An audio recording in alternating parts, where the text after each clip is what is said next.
para comprender parte de nuestra historia nacional, tendremos que desmenuzar algunos conceptos y etapas socioeconómico que han marcado la historia global, y con ello entenderemos de mejor manera nuestra historia de nación. Una nación es una forma de organización política en la un grupo de personas con una identidad cultural común y el Estado, la estructura política que gobierna un territorio, coinciden o son congruentes. En otras palabras, es una entidad política donde la población comparte una identidad nacional y está gobernada por un Estado soberano. Y para evolucionar como nación, debe existir un sistema político. Un sistema político es el conjunto de interacciones y normas que regulan la participación, el ejercicio del poder y la toma de decisiones en un Estado o sociedad y con esto incluyen la forma de gobierno de dicha nación. Por otro lado, no debemos olvidar el aspecto socioeconómico, que es la forma en la que se organiza una sociedad en términos económicos y sociales, incluyendo la distribución de la riqueza, el poder y los recursos, así como las relaciones entre los diferentes grupos sociales y económicos. A lo largo de la historia han existido diferentes estructuras socioeconómicas, estas han definido diferentes etapas de la humanidad, estas son algunas de ellas. Comunidad primitiva.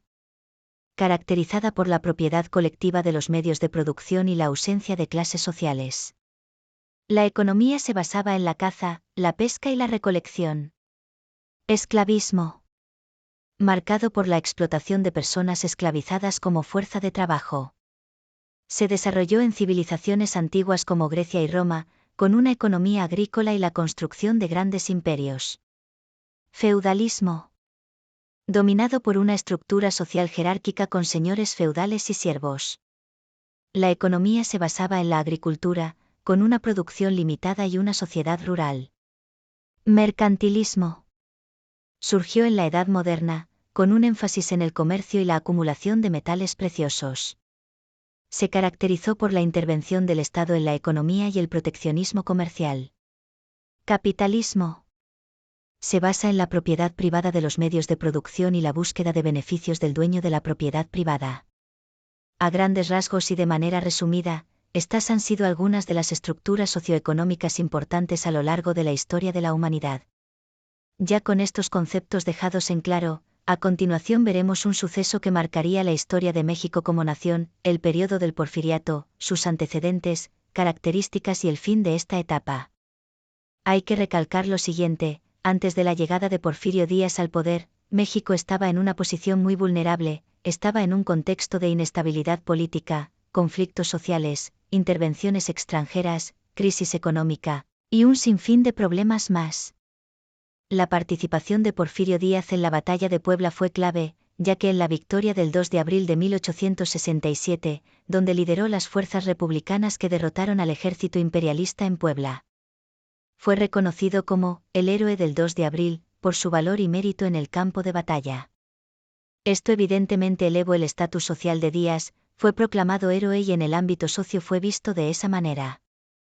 Esto influyó a la siguiente movida de Díaz, el Plan de Tuxtepec, movimiento político y militar encabezado por Díaz en 1876, cuyo objetivo principal era derrocar al gobierno de Sebastián Lerdo de Tejada, el cual busca la reelección, y con esto buscó establecer el principio de no reelección en la presidencia de México y así lograr una empatización con la sociedad mexicana. Díaz logró su objetivo, tomó el poder presidencial y con esto iniciaría el periodo del Porfiriato. El Porfiriato tuvo una duración de 35 años, 1876 a 1911, se caracterizó por su centralización del poder, un autoritarismo, control sobre los medios y el sistema electoral, se vivió una represión a todos aquellos que estaban en contra del régimen y se vivió una explotación laboral a la clase obrera.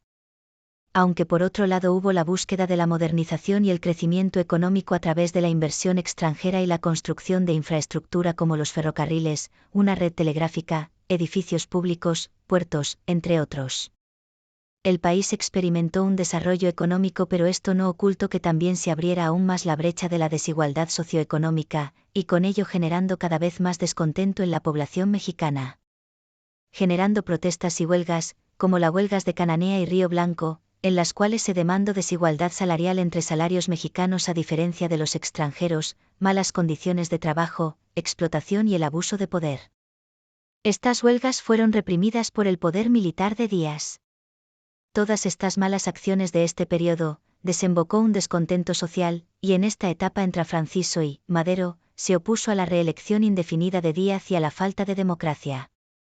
En su libro, La sucesión presidencial en 1910, criticó la centralización de Díaz en el poder y propuso la creación de un partido político para competir en las elecciones y ante el fraude electoral en las elecciones de 1910. Madero lanzó el Plan de San Luis, llamando a la población a levantarse en armas el 20 de noviembre de 1910 para derrocar a Díaz y establecer un gobierno democrático, y tras varios meses de lucha, Díaz renunció en mayo de 1911 y así firmando los Tratados de Ciudad Juárez.